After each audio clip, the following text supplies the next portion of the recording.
고린도전서 10장 말씀 가지고 같이 은혜를 받기를 원합니다. 날마다 정해진 말씀을 읽고 묵상하고 그걸 삶에 적용하고 실천하는 습관은 경건의 습관입니다.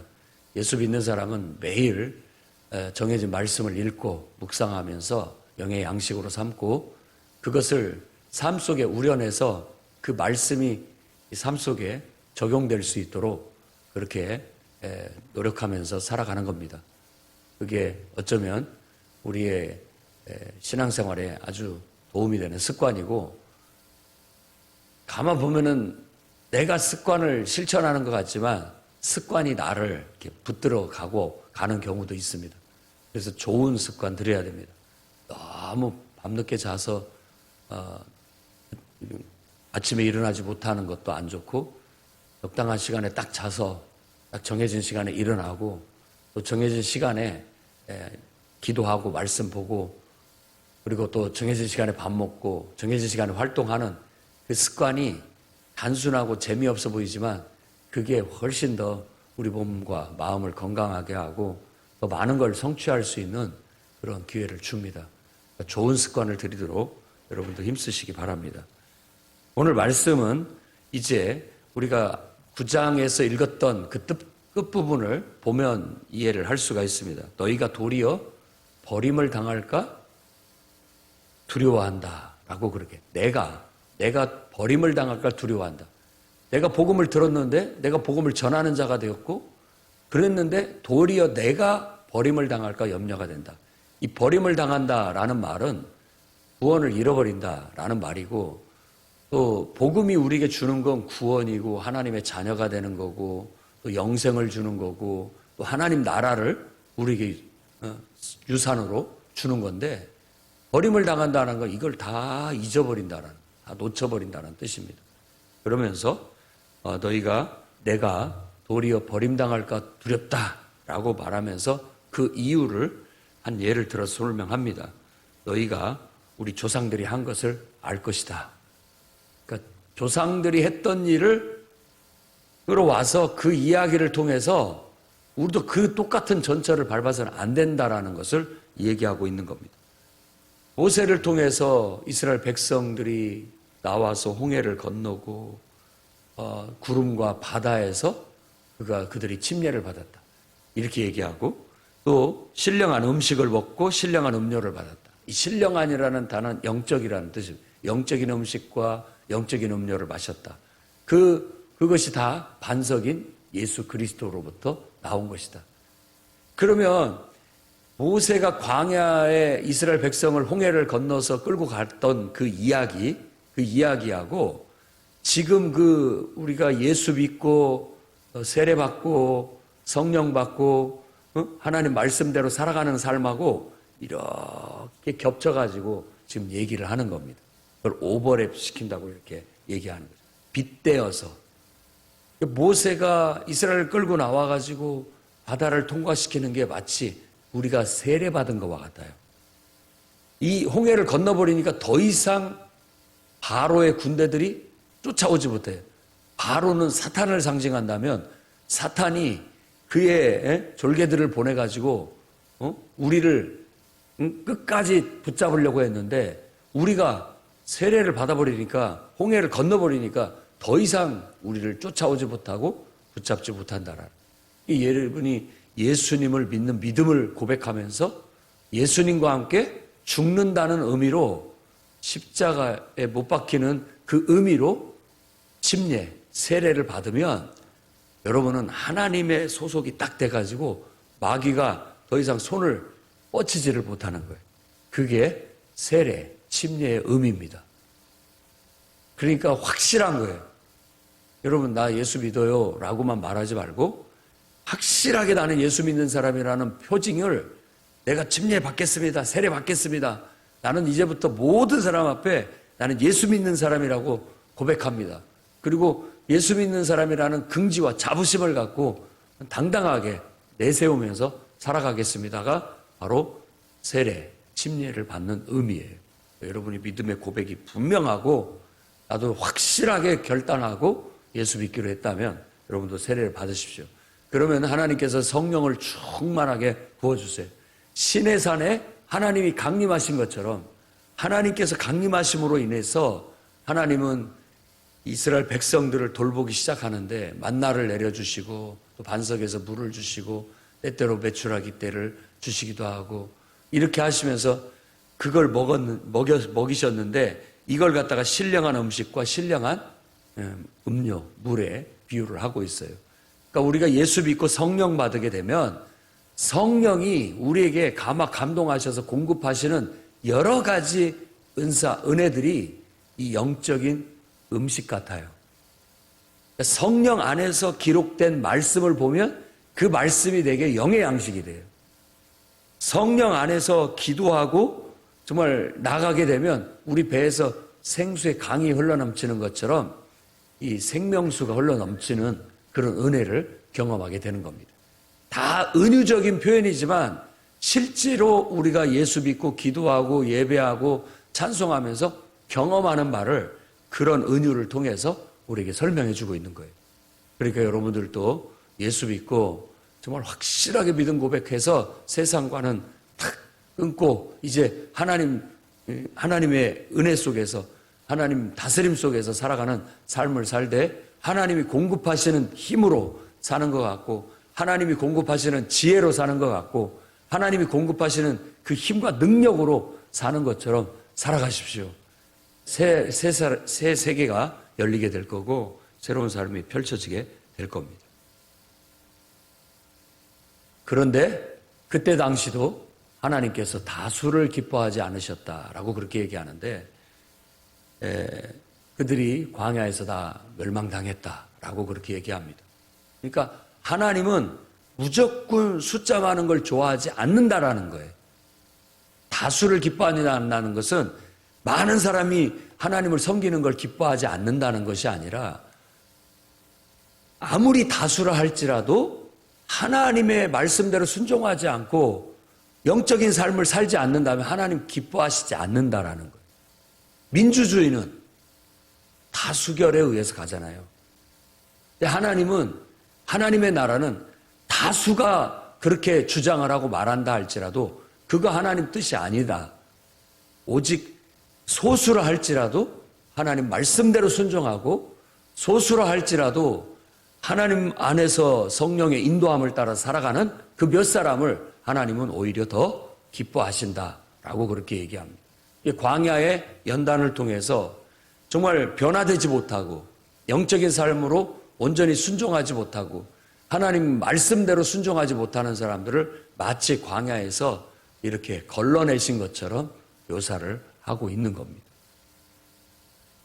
그것을 우리는 본보기로 삼아야 된다. 우리도 예수님을 믿고 세례받고 성령 받아서 신앙생활을 해나가고 있지만 성령의 감화 감동을 따라서 기록된 말씀을 통해서 우리에게 주신 말씀을 순종하지 않고 자꾸만 거스리고 내 욕심을 따라서 내 욕망을 따라서 내 생각을 따라서 자꾸 하나님의 뜻을 거스리면 하나님이 기뻐하시지 않는다.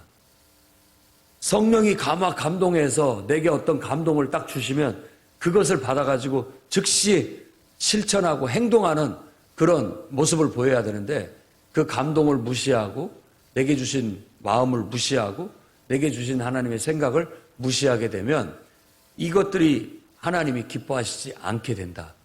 결국 그러다 보면 우리도 하나님께서 기뻐하시지 않는 그 이스라엘 백성들을 다 걸러내신 것처럼 우리도 그 광야에서 걸러져서 멸망당한 것처럼 우리도 신앙생활에서 자꾸만 영적으로 무뎌지고 멀어지고 결국 교회를 떠나게 되고 하나님을 떠나게 되는 그런 일들이 생겨지게 된다.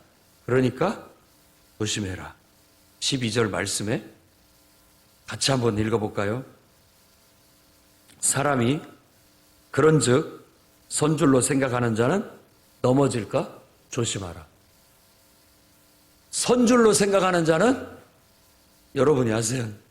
선줄로 생각하는 자는 넘어질까 조심하라. 이런 권면의 말씀을 주고 있는 겁니다. 내가 이 자만이죠. 자만하다 보면 실족할 수 있습니다. 넘어진다는 것은 실족을 말하는 거예요. 걸려서 넘어지는 것을 의미하니까. 우리 신앙생활을 잘하고 있다가 육신적인 일, 인간적인 일, 어떤 문제로 인해서 그거에 의해서 완전히 우리가 넘어져 버릴 수가 있습니다.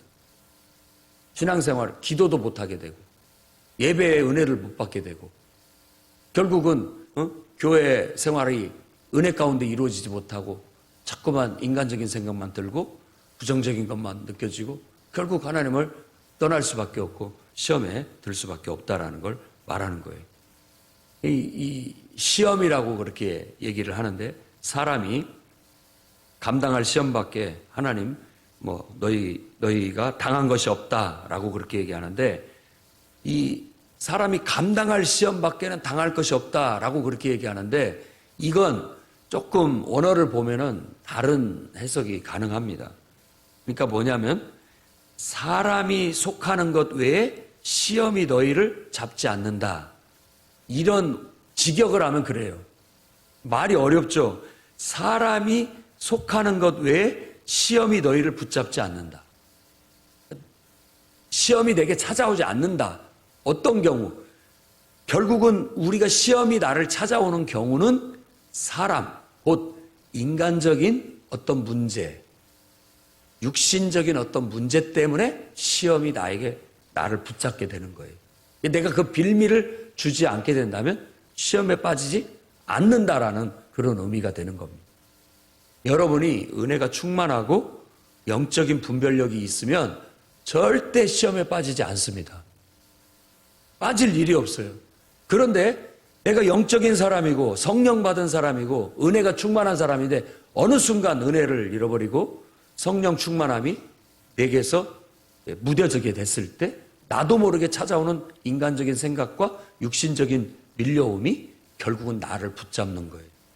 그걸 지금 말하고 있는 것이 그래서 시험이 나를 붙잡는다라고 그렇게 표현을 하고 있는 겁니다. 여러분 시험에게 붙잡히지 마십시오. 마귀에게 틈을 주지 말라고요. 마귀도 빌미가 있어야 붙고 마귀도 우리가 틈을 줘야 들어오는 겁니다. 그런데 우리가 영적으로 깨어 있어서 늘 영적인 분별력을 가지고 바르게 나아가게 되면 마귀가 낄 틈이 없고 시험이 나를 붙잡을 수가 없는 거예요. 그런데 우리가 그런 인간적인 빌미를 주고 육신적인 빌미를 주고 그러니까 그걸 약점을 잡아가지고 사탄이 우리를 시험에 빠뜨리게 되는 거예요. 대부분 제가 관찰하고 지켜본 바에 의하면 그렇습니다. 이 말이 맞아요. 나도 바울이 하는 말이 저는 고개가 끄덕여지고 이해가 됩니다. 여러분들도 그런 취약한 점이 있어요. 나름대로 다 사람마다 성격적으로나 배경적으로나 취약한 점이 있다고요. 인간적으로, 육신적으로. 사탄은 여지없이 그 부분을 공격하고 그 부분을 건드려 가지고 거기에서 우리의 시험에 붙잡히게 만드는 거예요. 그런데 내가 믿음으로 대처를 하고 은혜 가운데서 성령의 분별력을 갖게 되면 그들에게 붙잡히지 않습니다. 그래서 말씀 표현대로 오직 하나님은 미쁘다라는 번역 자체가 우리나라 옛말로서 미쁘다라는 말은 신실하다 이런 뜻입니다. 그러니까 쉽게 얘기한다면 참 건강하고 보기 좋고 아름답다. 이게 미쁘다라는 뜻이에요. 아주 신실하다. 참 보기가 좋다.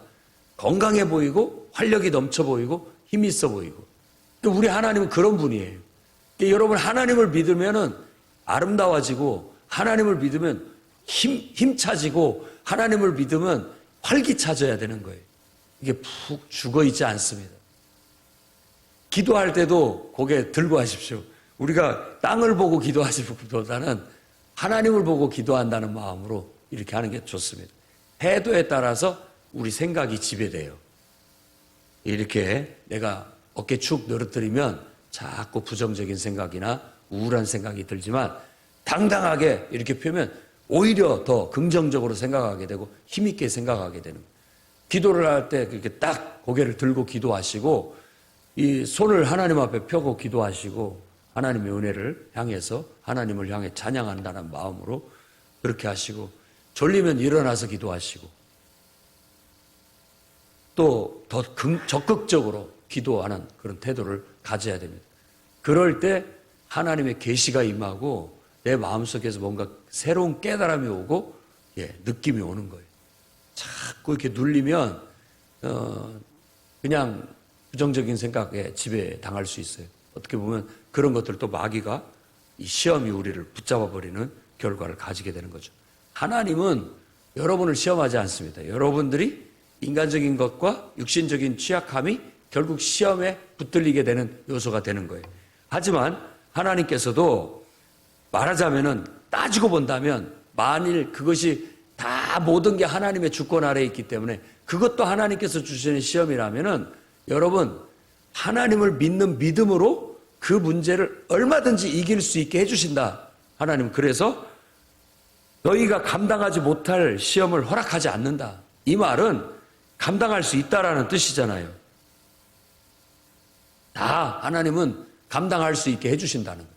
다시 얘기한다면 어떤 문제가 와도 다시 우리가 기도로 하나님을 의지하고 영적으로 나가고 은혜로 나가게 되면 어느 순간 그 시험이 아니에요. 내가 뭐 때문에 그랬을까 할 정도로 한심한 일이 되는 거죠. 그냥 아무것도 아니게 느껴지게 될 수가 있는 거예요. 그렇기 때문에 우리가 시험을 이기는 것은 이걸 막 어떻게든 떼내려고 이 문제에 집착하는 것이 아니라 거꾸로 하나님의 은혜에 집중하고 하나님의 말씀에 집중하면 자연스럽게 이런 문제가 해결이 되는 겁니다. 그림자가 내게 붙어 따라다니잖아요. 그림자가. 그러면 내가 그림자를 보면서 자꾸 그림자를 쫓아가게 되면 그림자는 더 길어집니다. 왜냐하면 빛으로부터 내가 자꾸 멀어지기 때문에 그림자는 더 길어지게 돼 있다고요. 그런데 그림자를 볼 일이 없어요. 그거 보지 말고 빛을 보고 빛을 향해서 나아가면 그림자가 안 보일 뿐만 아니라 그림자는 빛에 가까이 가면 가까이 갈수록 줄어듭니다. 그게 우리가 시험을 이기는 방법이에요. 오히려 그 문제에 자꾸 집착하고 막 그 문제를 어떻게 할까 고민하고 이런 것이 아니라 내가 은혜가 떨어졌구나. 내가 성령의 충만한 은혜가 약해졌구나. 오히려 지금 하나님이 기도하라고 하는구나.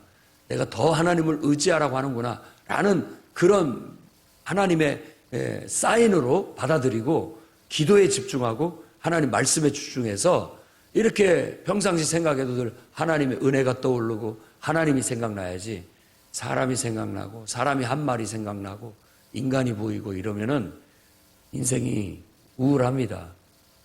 특히 부족한 내 자신의 모습을 보고 살면 인간은 우울해요. 그러나 너도 보지 말고 다른 사람도 보지 말고 환경도 보지 말고 너를 사랑하시는 하나님만 봐라. 너를 구원하시기 위해서 이 땅에 인간으로 오시고 피 흘려 죽기까지 너에게 사랑을 베푸신 그 하나님의 사랑만 묵상하고 바라봐라. 그러면 행복해진다. 그러면 거기에서부터 기적이 나오고 능력이 나온다. 그래서 하나님은 절대 여러분을 시험에서 지게 두지 않습니다. 하나님을 의지한다면 다 이길 수 있습니다. 그리고 하나님을 붙잡으면 피할 길이 생긴다고 얘기해요. 탈출구라는 뜻입니다. 피할 길. 딱 피할 길이 생겨요. 그래서 그 모든 것들을 다 견딜 수 있게 하신다. 감당할 수 있다라는 뜻은 견딜 수 있다라는 단어에서 번역한 겁니다. 견딜 수 있게 하신다. 이길 수 있게 하신다라고 말하는 거예요. 누구도 우리 중에 정말 복음을 받아들이고 예수 믿는다고 고백하고 침례받고 성령을 충만함을 받은 사람들 중에 이렇게 시험에 빠져서 실족하는 자가 하나도 없기를 바랍니다. 지금 이 말은 지금 고린도 교인들한테 하는 말입니다. 고린도 교인들을 너희들이 이러다가 너희 조상들처럼 이렇게 하나님 말씀 찾고 거스리고 육신적으로 가다가 결국 너희들도 이 광야에서 버림당한 것처럼 이 땅에서 버림당할까 염려된다. 누구도 그런 길을 가지 마라 라고 그렇게 말하고 있는 겁니다. 조상들이 했던 일들 중에 악을 즐겨한 것처럼 너희는 즐겨하지 마라. 우상 숭배하는 자가 되지 마라. 음행하지 마라. 주님을 시험하지 마라. 그리고 주님께 원망하지 마라. 그들이 그러다가 다 그 인간적인 생각과 육신적인 생각으로 이렇게 우상 따라가고 음행 따라가고 하나님을 그렇게 시험한다는 거, 하나님을 자꾸 마음 아프게 하고 불순종해서 마음 아프게 했다라는 뜻입니다. 원망한 거, 하나님을 원망하고 불평하고 하는 거예요. 여러분, 이런 걸 배워야 됩니다. 지금 여러분들이 자녀가 돼서 부모에게 하는 것이 우리 인간이 하나님께 하는 거나 똑같아요. 그러니까 하나님은 가정을 이루어서 가정 속에서 터득하게 하시는 거예요. 가정은 우리의 교육장입니다. 하나님께서 교육하시는. 그래서 부모의 심정도 알게 하고 자녀의 심정도 알게 하고 거기서 일어나는 일들이 거의 우리 인간이 살아가는 모습이라고 보면 딱 맞아요. 여러분들도 자꾸만 우리 부모님을 정말 최고로 알고 신뢰하고 따라가야 되는데 친구 부모가 더 좋아 보이고 그렇잖아요. 더 잘해주는 것 같고 우상숭배 같은 거예요. 음행하는 것과 같은 거예요. 아무리 못해주고 여러분은 나무라고 혼내는 나 할지라도 여러분들한테 잘해주는 이웃집 친구의 부모보다도 여러분들 책망하고 용돈 자꾸 줄여가고 안 주려고 하는 부모가 여러분을 훨씬 더 사랑하는 겁니다. 진짜 여러분을 사랑하는 사람은 여러분이 낳아주시고 길러주시는 부모밖에 없다는 거 알아야 됩니다. 그러니까 여러분 부모님을 시험 들게 하지 마십시오. 마음 아프게 하지 말고 또 원망하고 불평하지 마십시오. 눈꽃만큼이라도 여러분을 위해서 해주는 것이 있으면 고맙게 생각하고 늘 감사하게 사는 게 바른 태도예요.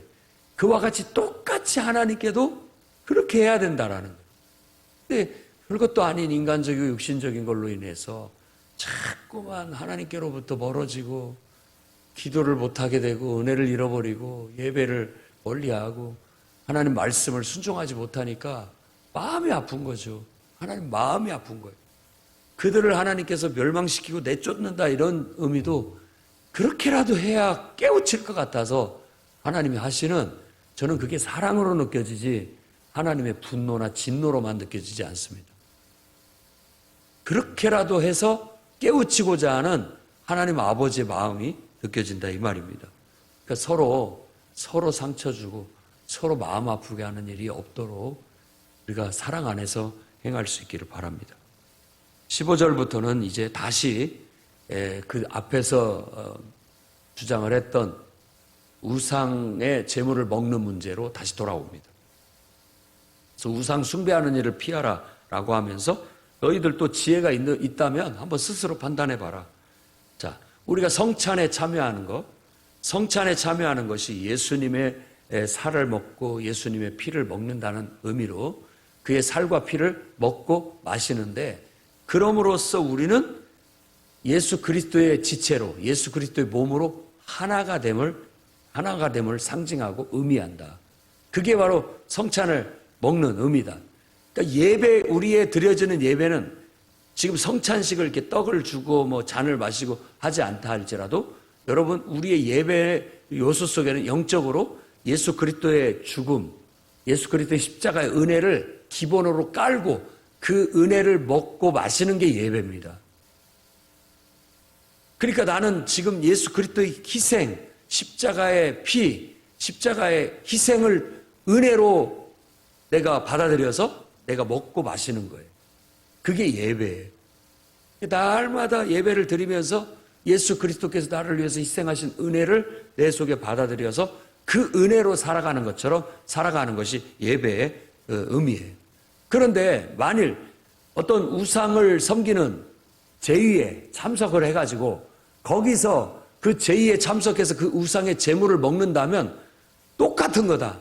그 우상은 아무것도 아니지만 그 속에 서려 있는 건 사탄으로부터 온 귀신의 영이 있기 때문에 결국은 사탄과 교제하는 거고 귀신과 교제하는 것이다.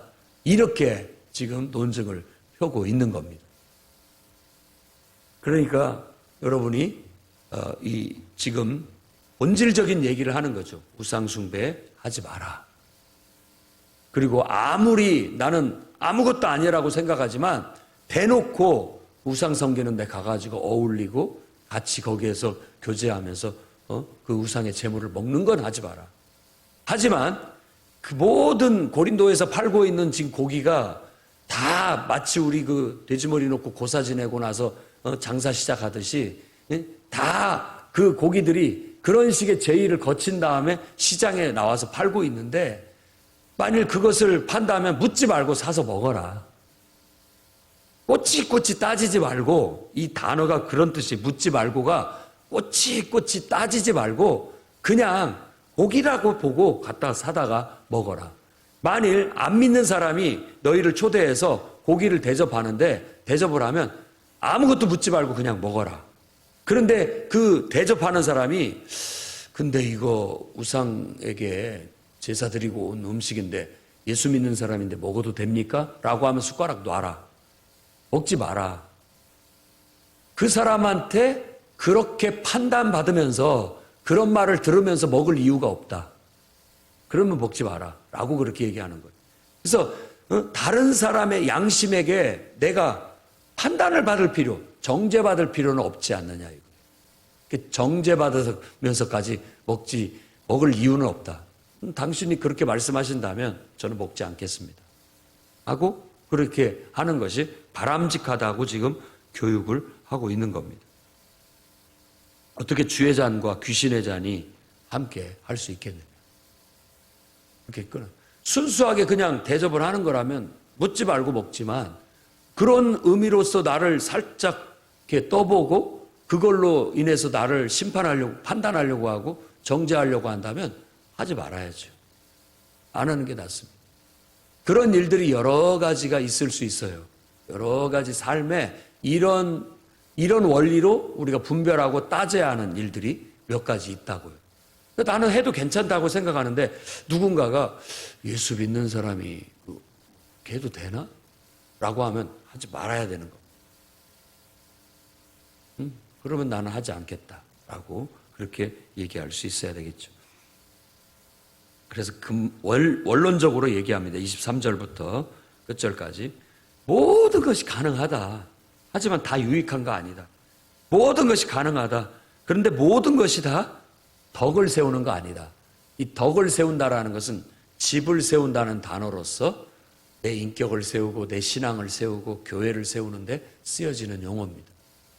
그러니까 다 뭐든지 해도 나는 하나님 앞에 떳떳하고 당당하지만, 혹시라도 그걸로 인해서 누군가가 나를 판단하고 정죄하거나 또 다른 사람한테 어떤 문제거리가 될 수 있는 거라면, 나는 아무것도 아니지만 다른 사람이 그걸 문제 삼는다면 내가 조심하겠다, 하지 않겠다. 이게 지금 사도 바울이 가르치는 도덕적이고 윤리적인 원칙인 겁니다. 여러분들도 그렇게 하시기 바랍니다. 무엇이든지 마시든지, 무엇을 마시든지, 무엇을 먹든지 하나님의 영광을 위해서만 하십시오. 그러면 모든 것들이 하나님 앞에 죄가 되지 않고 떳떳하고 당당하게 우리가 살아갈 수 있으리라 믿습니다. 기도하겠습니다.